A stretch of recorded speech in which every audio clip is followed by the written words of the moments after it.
Hi friends, regarding verb plays very vital role in spoken English.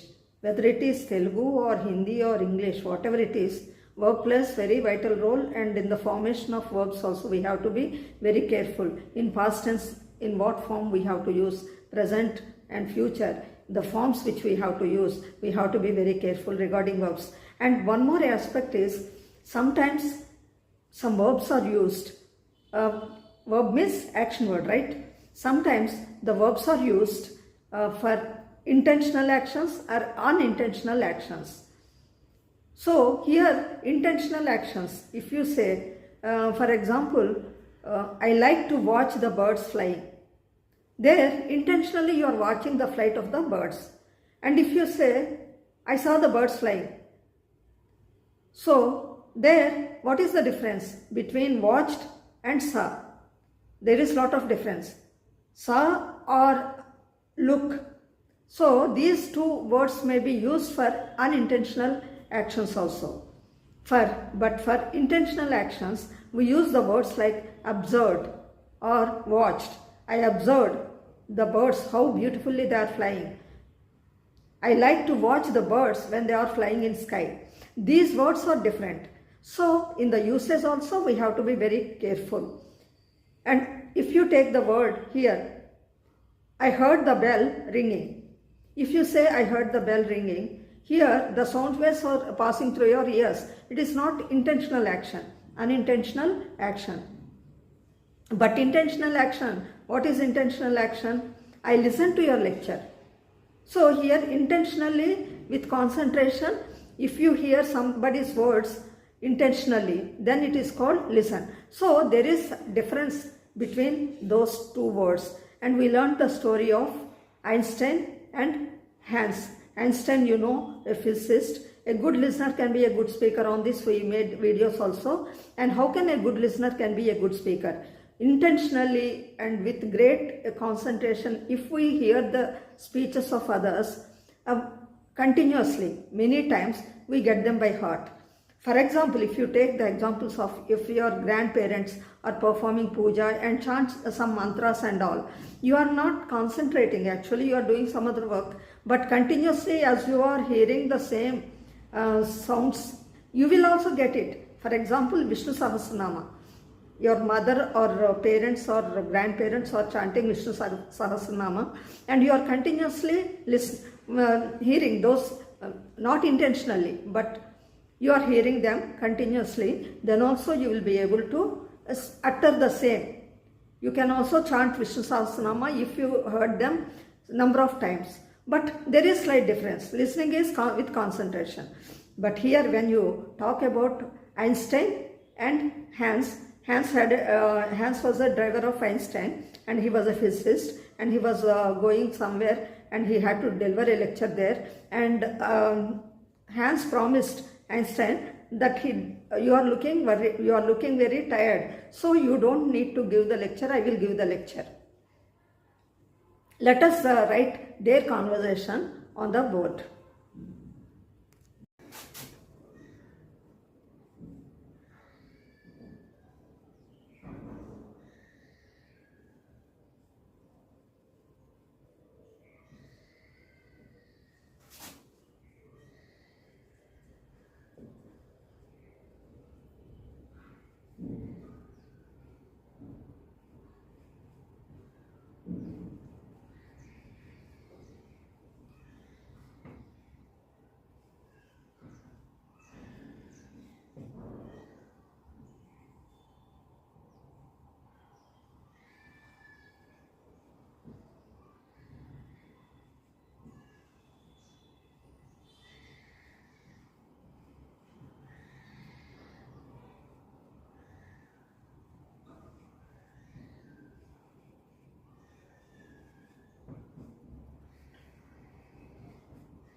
Look at the conversation between driver Hans and Einstein.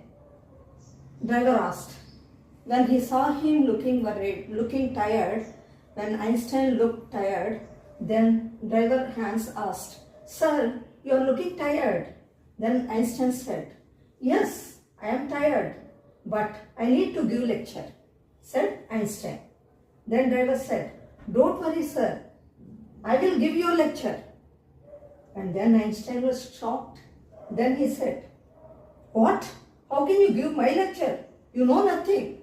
Because he did not know anything, he was not an educated person. Then driver said, "No problem, sir. I listened to your lectures dozens of times."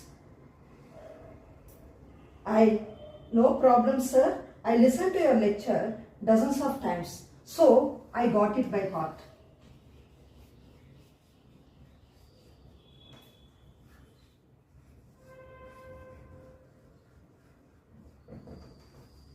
So he got it.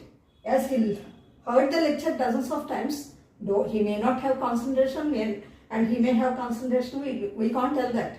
Actually, he heard the lecture. He did not listen to the lecture, though he said. So he heard the lecture dozens of times. He got it by heart. So he could, as it is, deliver the lecture. Here is a conversation. Now you can observe it very carefully and how the sentences are used here. See here, the first one.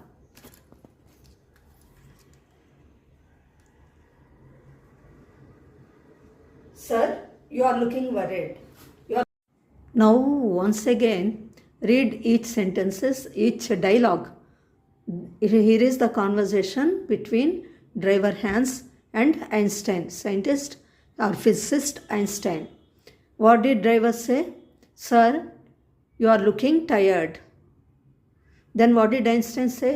"Yes, I am tired, but I need to give lecture." In the first sentence, "Sir, you are tired," we used apostrophe. What does apostrophe represent? Missing letter. What letter is missing there? A is missing. "Sir, you are looking tired." Then what did Einstein say? "Yes, I am tired." Here also we used apostrophe between I and M. What letter is missing there? A is missing. "I am tired, but I need to give lecture." Then driver, "Don't worry, sir." Here in between N and T again we have apostrophe. What does apostrophe tell? There also a letter is omitted. What letter is omitted there? Yes, O is omitted. So it indicates O is omitted. Do not worry. So we say don't worry. "I will give your lecture." After I, we have apostrophe. Here, what letters are missing? Two letters are missing. I will. W and I are missing. "I will give your lecture." Einstein. What? Followed by exclamatory mark. So whenever we are shocked, we use such expressions. Expressions are indicated by such marks. Here, we used exclamatory mark. "How can you give my lecture?" he asked. "You know nothing." Why did he say so? You know nothing means he was just a driver. He did not know anything about physics. Then the driver said, "No problem, sir. I listened to your lecture dozens of times. So I got it by heart." You don't worry, I listened. Instead of listen, we can say heard. Actually, he heard his lecture without any concentration. Several times he might have taken Einstein. Hans might have taken Einstein to different places and he might have heard the lecture, but he got it by heart. So whenever we hear number of times, even chantings and all, we get them by heart. So in this way, Einstein, the conversation driver and Einstein tell a good listener can be a good speaker.